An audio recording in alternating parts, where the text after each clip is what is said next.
சென்னையின் number 1 mutton biryani ருசிக்க பாண்டி பஜார் பசும்பொன் ரெஸ்டாரண்ட்டுக்கு வாங்க. இனி பாண்டி பஜாரோட புதிய அடையாளம் பசும்பொன் தான். மதுரை உணவை சென்னையிலேயே ரசிக்கலாம். Hola! Your train vacation to Europe starts from rupees 99,999 only with GT Holidays, South India's #1 travel brand. Vijay அவர்களுடைய ஸ்டேட்மெண்ட்ல அன்னைக்கும் பாக்குறது இன்னைக்கும் பாக்குறது என்னன்னா அவர் கொஞ்சம் கமிட்டடா இருக்காரோ அப்படின்னு தெரியுது. ஏன்னா அந்த அறிக்கையிலே வந்து நான் சினிமாவை விட்டு விலகுவேன் அப்படிங்கிறாரு. விஜய் கிட்ட ஒரு திட்டம் இருக்குன்னு நீங்க நினைக்கிறீங்க? நிச்சயமா இருக்கு.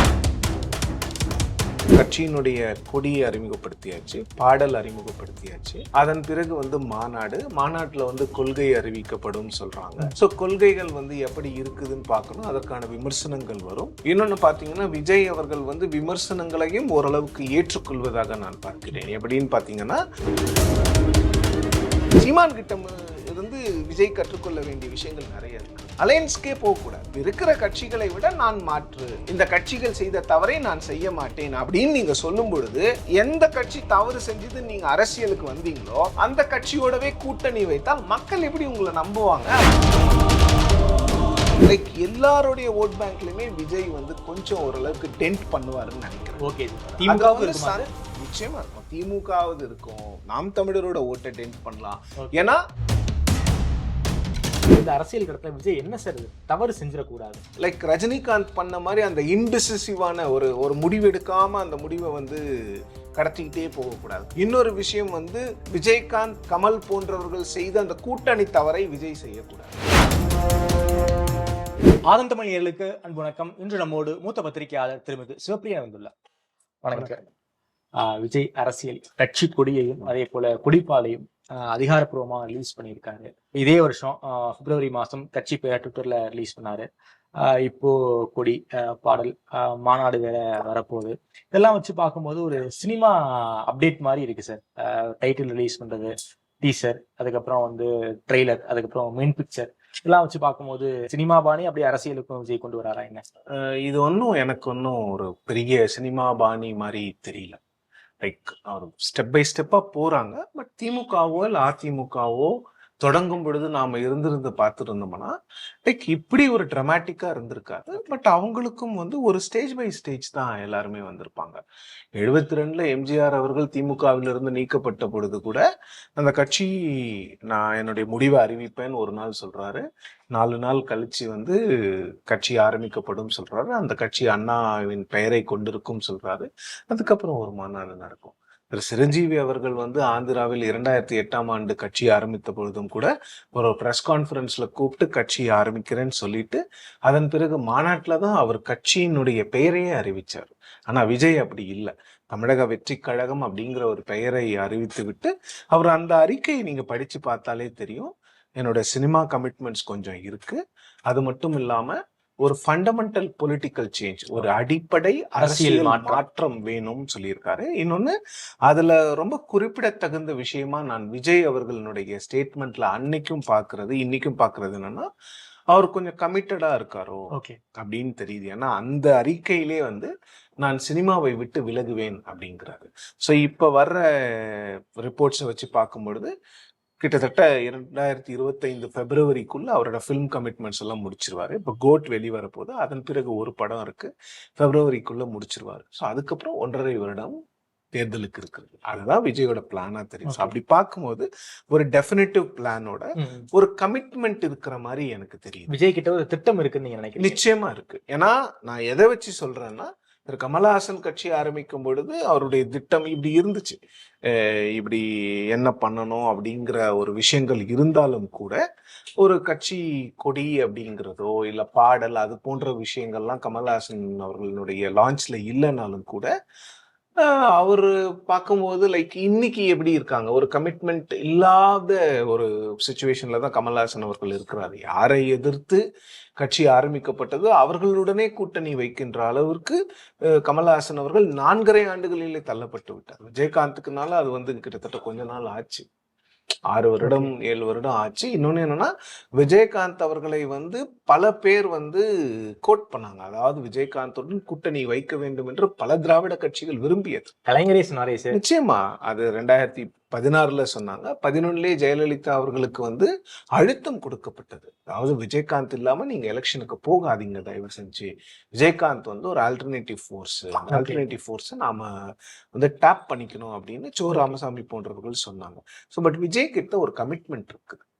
கமிட்மெண்ட் இருக்குதுன்னா லைக் தெளிவான ஒரு பாதையை அவங்க வகுத்திருக்காங்க. அந்த பாதை சரியான பாதையா, அது வந்து விஜய் அவர்களுக்கு வந்து அவர் எதிர்பார்த்த அளவுக்கு வெற்றி கொடுக்குமா என்னங்கிறதெல்லாம் எனக்கு தெரியல. அவருடைய பாதை சரியான பாதையா, இதையெல்லாம் தீர்மானிக்க வேண்டியது காலம்தான், காலமும் மக்களும் தான். ஆனா சரியான பாதை இருக்கிற மாதிரி ஒரு டெஃபினட்டிவ் பிளான் இருக்கு. நான் சொன்ன மாதிரி இப்படிதான் இதை பண்ணணும். ஏன்னா கட்சியினுடைய கொடியை அறிமுகப்படுத்தியாச்சு, பாடல் அறிமுகப்படுத்தியாச்சு. அதன் பிறகு வந்து மாநாட்டுல வந்து கொள்கை அறிவிக்கப்படும் சொல்றாங்க. சோ கொள்கைகள் வந்து எப்படி இருக்குதுன்னு பார்க்கணும். அதற்கான விமர்சனங்கள் வரும். இன்னொன்னு பாத்தீங்கன்னா விஜய் அவர்கள் வந்து விமர்சனங்களையும் ஓரளவுக்கு ஏற்றுக்கொள்வதாக நான் பார்க்கிறேன். எப்படின்னு பாத்தீங்கன்னா ஜூன் மாத கடைசியில வந்து மாணவர்களிடையே +2 படித்த மாணவர்களிடையே அந்த பாராட்டு விழாவில் பேசும் பொழுது அவர் போதைப் பொருள் போன்றவற்றை பேசும் பொழுது நீட்டை பற்றி பேசவில்லை என்று ஒரு விமர்சனம் எழுந்தது. பத்திரிகையாளர்கள் வந்து அதை வெளிப்படையாக விமர்சனம் செய்தார்கள். மறுநாளே வந்து மறுவாரம் அந்த விஷயத்தை பேசும் பொழுது அதை பற்றி பேசுகிறார். அப்ப என்னன்னா லைக் மீடியால என்ன வருது, மக்களினுடைய என்ன ஓட்டம் என்னவாக இருக்கிறது, இதை பற்றி பேச வேணுமா பேசக்கூடாதா அப்படிங்கிற ஒரு கால்குலேஷன் அவங்க கிட்ட இருக்கு. நான் கேள்விப்பட்ட வரைக்கும் என்னன்னா லைக் ஒருவேளை நீட் போன்ற விஷயங்கள்லாம் மாநாடுக்காக வைத்திருக்கலாம். ஆனால் நீட் வந்து அன்னைக்கு வந்து ஒரு டாபிக்கல் இஷ்யூவா இருந்ததுனால நானே கூட அதை ரைஸ் பண்ணேன். அதை விஜய் பேசியிருக்க வேண்டும். நிச்சயமாக மாணவர்களிடம் பேசும் பொழுது நீட் வந்து ஒரு பர்னிங் இஷ்யூன்னு சொன்னோம். ஸோ அதை எடுத்துக்கிட்டார். ஸோ அது போன்ற விஷயங்கள் வந்து சரியான பாதையில அவங்க போறாங்க. ஆனா நான் ஏற்கனவே சொன்ன மாதிரி அந்த பாதை வந்து அவங்களுடைய இலக்கை அடையுமானா அது வந்து நீங்க வந்து என்ன இலக்குன்னு முதல்ல தெரியணும். ஏன்னா 71, 76, 84, 83 திரு என் டி ராமாராவ் வந்த காலம்லாம் இப்ப கிடையாது. 2008 சிரஞ்சீவி அவர்கள் வரும்பொழுதே எல்லாரும் என்ன எதிர்பார்த்தாங்க, இன்னொரு என் டி ராமாராவா வருவாரோ அப்படின்னு எதிர்பார்த்தாங்க. அதெல்லாம் முடியாது. இன்றைக்கு இருக்கக்கூடிய காலகட்டத்தில் மக்கள் வந்து ஒரு புது தலைவரை, அவர் உச்ச நட்சத்திரமாக இருந்தாலும் கூட சிறிது காலம் எடுத்துக்கொண்டுதான் அவரை நம்புவதற்கான வாய்ப்பு மக்கள் கிட்ட இருக்கு. சிம்பிள் எக்ஸாம்பிள் சொல்ற பவன் கல்யாண் முதல்ல எடுப்படல. He stood by his stand. அது ரூட்டடா மக்கள் கிட்ட போக போக அவர் எடுப்படுறாரு. Okay sir. For example Pawan Kalyan மாதிரி மக்கள் கிட்ட விஜய் போனாதான் ஓட் ஷேர் அதிகமாகும் நம்ம எடுத்துக்கலாமா? நிச்சயமா. மக்கள் கிட்ட போகாம நீங்க எந்த கட்சியுமே நீங்க வளர்க்க முடியாதுல்ல. ஒரு இயக்கத்தை கூட நீங்க வளர்க்க முடியாது. திமுக போன்ற இயக்கங்கள் இன்று கூட மக்கள் இயக்கங்களாக இருக்கக்கூடிய காரணம் என்னன்னு பாத்தீங்கன்னா அவங்க ஒரு காலத்துல மக்களோடவே இருந்தாங்க. இன்னைக்கு மக்களோட இல்லைங்கிறது தான் திமுக அதிமுக போன்ற கட்சிகள் மீது வைக்கப்படுகின்ற விமர்சனமாக இருக்கிறதே தவிர நீங்க மக்கள் கிட்ட போகாம ஒரு கட்சி வந்து எடுபடவே முடியாது. நீங்க பிஜேபி எடுத்துக்கோங்க. எதுக்கு வந்து திரு அண்ணாமலை அவர்கள் வந்து யாத்திரை போறாரு? மக்களோடு மக்களாக இருப்பவர்களை தான் மக்கள் அரசியல்வாதிகளாக ஏற்றுக்கொள்வார்கள். இல்லைன்னா உங்களை வந்து ஒரு சோசியல் மீடியா பினாமினா பார்த்துட்டு போயிட்டே இருப்பாங்க. ரஜினிகாந்த் அவர்கள் ஏன் எடுபடவில்லை? அவர் மக்களையே சந்திக்கலையே. அவர் மக்களையே எங்கேயுமே போய் சந்திக்காத காரணத்தினால்தான் ரஜினிகாந்த் அவர்களுடைய அரசியல் வருகை வந்து ஒரு டாம் ஸ்குபா முடிஞ்சு போச்சு. அவர் அரசியலுக்கு வந்திருந்தா கூட அவரால் மிகப்பெரிய மாற்றம் ஏற்பட்டிருக்கும் அப்படிங்கிற நம்பிக்கை எனக்கு நிச்சயமா அன்னைக்கும் இல்லை. நான் அதை வந்து இன்னைக்கு சொல்லலை. அன்னைக்கே நான் வந்து பல கட்டுரைகள்ல அதை வந்து என்னுடைய விமர்சனமா நான் வைத்திருக்கிறேன். மக்கள் கிட்ட போகாம நீங்க வந்து ஒரு மக்கள் பணியிலையோ இல்ல ஒரு அரசியல் பணியிலையோ நிச்சயமா இருக்க முடியாது. நிச்சயமா முடியாது. Okay sir. இந்த அரசியல் கடத்துல விஜய் என்ன சார் தவறு செஞ்சிடக்கூடாது? இல்ல தவறு என்ன செய்யக்கூடாதுன்னா லைக் ரஜினிகாந்த் பண்ண மாதிரி அந்த இன்டிசிசிவான ஒரு முடிவு எடுக்காம அந்த முடிவை வந்து கடத்திக்கிட்டே போகக்கூடாது. காலத்தை கடத்தி கொண்டே போகக்கூடாது. இன்னொரு விஷயம் வந்து விஜயகாந்த் கமல் போன்றவர்கள் செய்த அந்த கூட்டணி தவறை விஜய் செய்யக்கூடாது. ஏன்னா நீங்க இப்ப சீமான் அவர்களை எடுத்துக்கொள்ளுங்களேன். சீமான் என்ன சொல்றாரு? திராவிட கட்சிகளோடு கூட்டு இல்லை. 2010 அமைப்பு ஆரம்பிக்கிறாரு. 2011 அமைப்பு வந்து அரசியல் ரீதியாக உருவெடுக்கிறது. காங்கிரசுக்கு எதிரான பிரச்சாரத்தை சீமான் அவர்கள் செய்கிறார். 2016 கட்சி வந்து தேர்தல் அரசியலில் அடியெடுத்து வைக்கிறது. அதன் பிறகு 4 தேர்தல் சந்திச்சிருக்காங்க. 4 தேர்தல் அவங்களுக்கான கூட்டணியே இல்லை. ஒரே ஸ்டாண்ட்ல நிக்கிறாரு. அதனாலதான் யங்ஸ்டர்ஸ் வந்து சீமான் பக்கம் போறாங்க. அது வந்து ஒரு ஃப்ளோட்டிங் கிளவுடா இல்ல நீங்க ஃப்ளோட்டிங் கிரௌடா அதை எடுத்துக்கோங்க, நீங்க எப்படி வேணாலும் விமர்சனம் செய்யுங்க. ஆனால் 7% வாக்கு என்பது வந்து ஒரு நாடாளுமன்ற தேர்தல்ல நாம் தமிழர் கட்சி போன்ற ஒரு ரீசோர்ஸ் இல்லாத கட்சிக்கு மிகப்பெரிய விஷயங்க. மாநில கட்சி அங்கீகாரம் வாங்கியிருக்காங்க. அததான் சொல்றேன், ரீசோர்ஸே இல்லாத கட்சிக்கு அது ஒரு மிகப்பெரிய விஷயம். அந்த கிரெடிட்டை வந்து நீங்க சீமான் அவர்களிடமிருந்து எடுக்கவே முடியாது. அதை நீங்க கொடுத்தே ஆகணும். ஏன்னா கடந்த காலங்கள்ல நான் திரும்ப திரும்ப கடந்த காலத்துக்கு போறேன்னு நினைக்காது. ஏற்கனவே இருந்த விஷயங்கள்ல திரு கமல் உன்னுடைய மக்கள் நீதி மையத்துக்கு எவ்வளவு மீடியா கவரேஜ் கொடுக்கப்பட்டது. ஆனால் அந்த எலெக்ஷன்ல மக்கள் நீதி மையம் வாங்கின வாக்குகள் எவ்வளோ, நாம் தமிழர் கட்சி வாங்கிய வாக்கு, மக்கள் நீதி மையம் 2.3, நாம் தமிழர் 6.8. ஸோ லைக் நீங்க மீடியா கவரேஜும் அவங்களுக்கு மீடியா கவரேஜையும் ப்ரொபஷனேட்டா இல்ல, அவங்க கிட்ட ரிசோர்சஸும் திராவிட கட்சிகளுக்கு ஈக்குவலான இல்ல அதுல விட பாதி கூட கிடையாது. ஆனால் அவங்களால மக்கள் கிட்ட போய் எப்படி அவர்களுடைய சித்தாந்தத்தை எடுத்து செல்ல முடிகிறது என்றால் அந்த கன்சிஸ்டன்சி. கூட்டணி இல்ல அப்படிங்கிற அந்த கன்சிஸ்டன்சில நிக்கிறாருல்ல. ஸோ அதுக்கு வந்து ஒரு ஃபேன் கிளப், ஒரு ஒரு ஒரு ஒரு பெர்சன்டேஜ் ஆஃப் ஃபேன்ஸ் கண்டிப்பா இருப்பாங்க. அந்த தவறை இந்த சீமான் கிட்ட இருந்து விஜய் கற்றுக்கொள்ள வேண்டிய விஷயங்கள் நிறைய இருக்கு. அலையன்ஸ்கே போக கூடாது.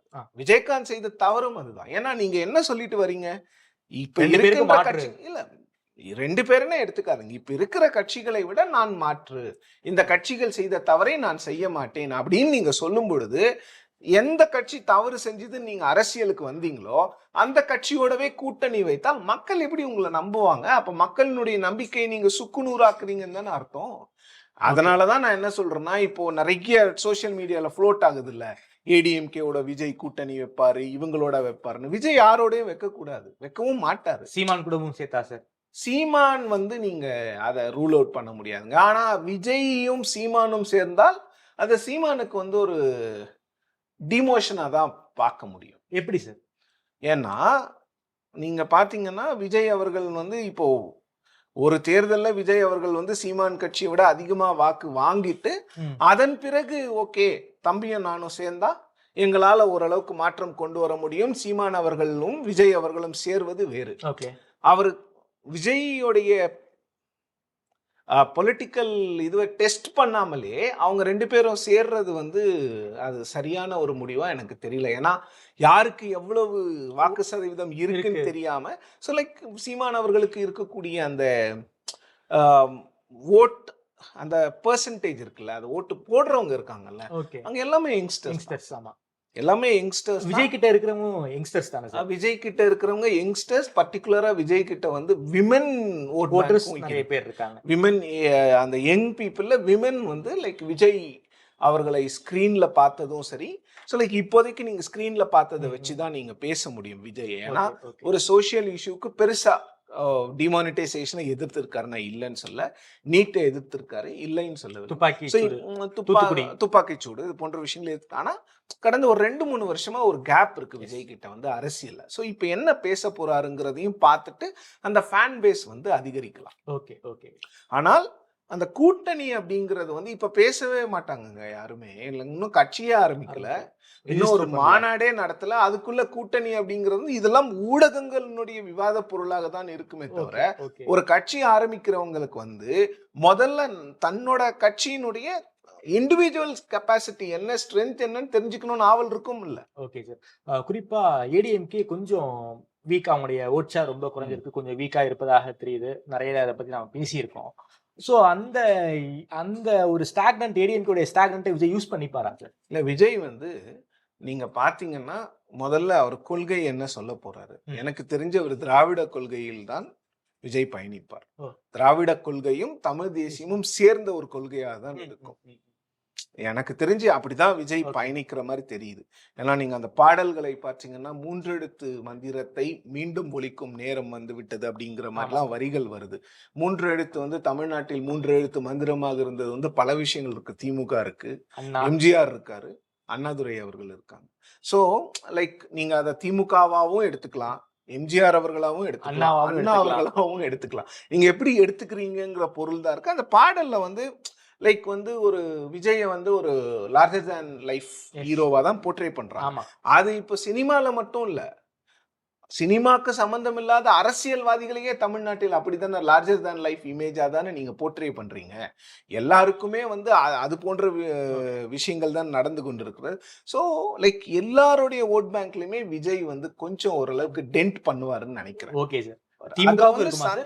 நிச்சயமா இருக்கும். திமுகவது இருக்கும். நாம் தமிழரோட ஓட்டை டென்ட் பண்ணலாம். Okay. ஏன்னா எல்லா கட்சியிலும் ஃபேன்ஸ் இருக்காங்க. விஜய் வந்து ஃபேன்ஸ் மட்டும் இல்லைங்க, லைக் எல்லா கட்சிகளுக்குமே வந்து நீங்க இப்போ டிஎம்கேக்கு கோர் ஓட்ஸ்ன்னு எடுத்துக்கிட்டீங்கன்னா 25% இருக்கும். ஏடிஎம்கேக்கு ஒரு ஜெயலலிதா அவர்கள் இருந்த போது ஒரு 4% அதிகமா இருந்தது. ஆனா மத்ததெல்லாம் அந்த ஃப்ளோட்டிங் ஓட்டர்ஸ் தான். ஃப்ளோட்டிங் ஓட்டர்ஸ் வந்து நாம் தமிழருக்கு மட்டும் இல்ல, எல்லா கட்சிகளுக்குமே உண்டு. நீங்க கட்சி தொண்டர்கள் மட்டுமே ஓட்டு போட்டு நீங்க ஜெயிக்கணும்னா எந்த கட்சியும் ஜெயிக்க முடியாது. சோ இந்த முறை திமுகவுக்கு போட்டிருப்பாங்க 21ல. இப்ப அவங்க ஒருவேளை விஜய்க்கு போகலாம். ஓகே. இல்ல வேற விதமா வந்து இன்னும் அவங்க வந்து okay young voters young leadership எங்கெங்க இருக்குன்னு பார்க்கலாம். ஓகே. ஸோ லைக் திமுகல என்ன, அதிமுகல என்ன, பிஜேபியில என்ன, பாமகல என்ன, நாம் தமிழர், தமிழக வெற்றி கழகம், எது பெட்டரா இருக்குன்னு பார்த்து போடுவாங்க. ஏன்னா இன்னைக்கு ஆப்ஷன்ஸ் நிறைய இருக்கு. ஒரு எலக்டோரல் டெமோக்ரஸில தமிழ்நாட்டுல வந்து இன்னைக்கு வந்து ஆப்ஷன்ஸ் நிறைய இருக்கு மக்களுக்கு. ஸோ ஆப்ஷன்ஸ் நிறைய இருக்கிறது வந்து ஒரு ஜனநாயகத்துக்கு வந்து ஒரு மிகப்பெரிய விஷயம். ஓகே. ஸோ அந்த இடத்துல இருந்து தான் நான் விஜய் அவர்களுடைய அந்த கன்சிஸ்டன்சியை ஏன் பாராட்டுறேன்னா, அது இதுவரைக்கும் விஜயகாந்துக்கு அப்புறம் எந்த நடிகருக்கும் அந்த கன்சிஸ்டன்சி இல்லை.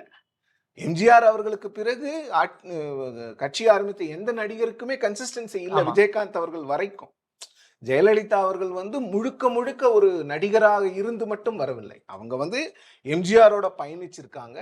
அதன் பிறகு வந்து கட்சியில பயணிச்சிருக்காங்க. அவங்க கொள்கை பரப்பு செயலாளராக இருந்து ராஜ்யசபா எம்பியா இருந்து அதன் பிறகு அவங்க அரசியல் வேணான்னு ஒதுங்கி நிறைய விஷயங்களுக்கு பிறகுதான் அவங்க முதலமைச்சராக இருக்காங்க. ஸோ அவங்கள வந்து நீங்க ஒன்லி அந்த சினிமா பிரபலமானதால் மட்டுமே அவங்க முதலமைச்சர் ஆனாங்கன்றத நிச்சயமா எம்ஜிஆர் சொல்ல முடியாது. எம்ஜிஆர் நீங்க சொல்லவே முடியாது. 10 வருஷம் வளர்ச்சிருக்காரு. 20 வருடம் 1952 திமுகவில் இணைந்த எம்ஜி ராமச்சந்திரன் அவர்கள் 2 முறை எம்எல்ஏவா இருக்காரு, ஒரு முறை எம்எல்சியா இருக்காரு, கட்சியினுடைய ஒரு மிகப்பெரிய திராவிட கட்சியினுடைய பொருளாளரா இருக்கிறார்.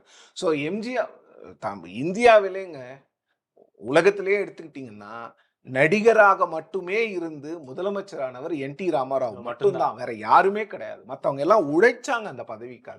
என்.டி. ராமாராவ் உழைச்சது அந்த 8 மாசம் தான். நடைபயணம் போனது அந்த ஆத்ம கௌரவம், ஆந்திராவினுடைய கௌரவம், சுய கௌரவம் கெட்டுவிட்டதுன்னு சொல்லி அந்த ஒற்றை வரியில் வந்து மக்களை கவர்ந்தாரே தவிர மற்றவங்க எல்லாமே உழைச்சி அந்த இடத்துக்கு வந்தவங்க தான். திரு எம்ஜிஆராக இருக்கட்டும், செல்வி ஜெயலலிதாவாக இருக்கட்டும், திரு கருணாநிதியாக இருக்கட்டும், எல்லாருமே அந்த இடத்துக்கு உழைச்சிதான் இங்க வந்திருக்கிறாங்க. Okay sir. 26 எப்படி சார் இருக்கும்? விஜய் என்ன பெர்ஃபார்மன்ஸ் எப்படி சார் இருக்கும்? தனித்து போட்டிட்டால் என்ன ஒரு 8 to 10 வாங்குவாரா இல்ல பெர்சன்டேஜ் எல்லாம் இப்ப நீங்க பேச முடியாது. ஏன்னா இன்னும் 2 வருஷம் இருக்கு எலெக்ஷனுக்கு. ஆமா. அவர் கொள்கை என்னன்னு தெரியல. அவருக்கு எந்த பர்டிகுலர் செக்ஷன் ஆஃப் த பீப்புளை வந்து அவர் டார்கெட் பண்றாருன்னு தெரியல. இதெல்லாம் நீங்க 2026 ஜனவரியில கேட்டீங்கன்னா ஓரளவுக்கு நம்மளால பதில் சொல்ல முடியும். But 26 will be a crowded affair. Tamil Nadu பாலிடிக்ஸே இப்போ வந்து ரொம்ப crowded ஆயிடுச்சு. ஸோ எலெக்ஷன் 26 பொறுத்த வரைக்கும் இப்போ என்னன்னு பாத்தீங்கன்னா, லைக் முன்னெல்லாம் வந்து 2 கட்சி தான் இருக்கும். திமுக அதிமுகவா திமுகவா இல்ல வேற ஏதாவது பாஜக போன்ற கட்சிகள் யாரோடையும் சேராம அவங்க தனியா நிற்பாங்க. அவங்களுக்குன்னு ஒரு பர்டிகுலர் சின்ன ஒரு பெர்சன்டேஜ் இருக்கும். ஆனா இன்னைக்கு வந்து இந்த நாடாளுமன்ற தேர்தலே எடுத்துக்கிட்டீங்கன்னா உங்களுக்கு ஓட்டு எப்படி ஸ்பிளிட் ஆகுது பாருங்க. 2-3 பக்கமா ஸ்பிளிட் ஆச்சு. விஜய் அவர்கள் வரும்போது 4 பக்கமா ஸ்பிளிட் ஆகுது. ஸோ 4 பக்கமா ஸ்பிளிட் ஆகும் போது ஒரு 5 வருட ஆட்சிக்கு பிறகு ஒரு கட்சி வந்து ஒரு கூட்டணி ஒரு பலமான கூட்டணி வச்சிருக்கு, இன்னொருத்தங்க கிட்ட கூட்டணி இல்லை. அப்படிங்கிற பட்சத்துல இவங்க எல்லாம் 4 பக்கம் ஓட்டு பிரிக்கும் போது அது எப்படி வேணாலும் அந்த முடிவு கூட்டணி ஆட்சியை நோக்கி போகும் நாம சொல்ல முடியுமா? இல்ல, அது வந்து அதுக்கும் நேரம் தேவைப்படும். 2026 மார்ச். ஏன்னா தமிழ்நாட்டுல வந்து நீங்க வந்து மக்கள் டெசிசிவா ஓட்டு போட்டுட்டு இருந்தாங்க இதுவரைக்கும். ஏன்னா நீங்க வந்து எப்பவுமே வந்து எலெக்ஷனை வந்து 10 நாளைக்கு முன்னால கூட ப்ரெடிக்ட் பண்ண கூடாது. ஏன்னா மக்களினுடைய தீர்ப்பு. அதை ப்ரெடிக்ட் பண்றதுக்கு வந்து அரசியல் விமர்சகர்களுக்கோ இல்ல செஃபாலஜிஸ்டோ யாருக்குமே வந்து பெருசா தெரியாது. சம்டைம்ஸ் ஃப்ளூக்ல நம்ம சொல்றது வந்து உண்மை ஆயிடும். ஆனா அது வந்து ஃப்ளூக் தான். ஏன்னா நீங்க ஒரு பத்திரிகையாளராக இருந்தா கூட நீங்க எத்தனை மக்களை போய் பாக்குறீங்க? மேக்சிமம் ஒரு தொகுதியில ஒரு 300 பேரை பார்க்க முடியுமா உங்களால? அதுக்கு மேல நீங்க பார்க்க முடியாது. நீங்க பார்ப்பதை வைத்து நீங்க ஒரு அனாலிசிஸ் பண்ணி தான் நீங்க கொடுக்குறீங்க. ஸோ அப்படி இருக்கும் பொழுது 26 வந்து ஒரு கிரௌடட் அஃபேரா இருக்கும், ரொம்ப ஒரு இன்டென்ஸ் ஃபைட் இருக்கும். ஓகே சார், ரொம்ப நன்றி சார். குறிப்பாக நன்றி. விஜய் அரசியலை வச்சு ரொம்ப விரிவா பேசியிருக்கீங்க. எதையும் இப்போதைக்கு தீர்மானிக்க முடியாது. 26 ஜனவரி போல நம்மளால இந்த ஒரு முடிவுக்கும் வர முடியும்னு சொல்லியிருக்கீங்க சார். விஜயை பொறுத்த வரைக்கும் அவரு ப்ரொக்ரெசிவா இருக்காரு, ஒரு உழைப்பு இருக்கு, தொடர்ச்சியா கன்சிஸ்டன்டா இருக்காரு. ப்ரொக்ரெசிவா இருக்காரா இல்லையாங்கிறது கொள்கையை வச்சுதான் பார்க்க முடியும். கன்சிஸ்டன்டா இருக்கு. ஓகே சார், அவர் அரசியல்ல ஒரு தன்முனைப்பு இருக்குன்னு அதை பத்தி ரொம்ப விரிவா பேசியிருக்கீங்க சார். நேரம் கொடுத்து பேசியமைக்கு நன்றி சார். நன்றி.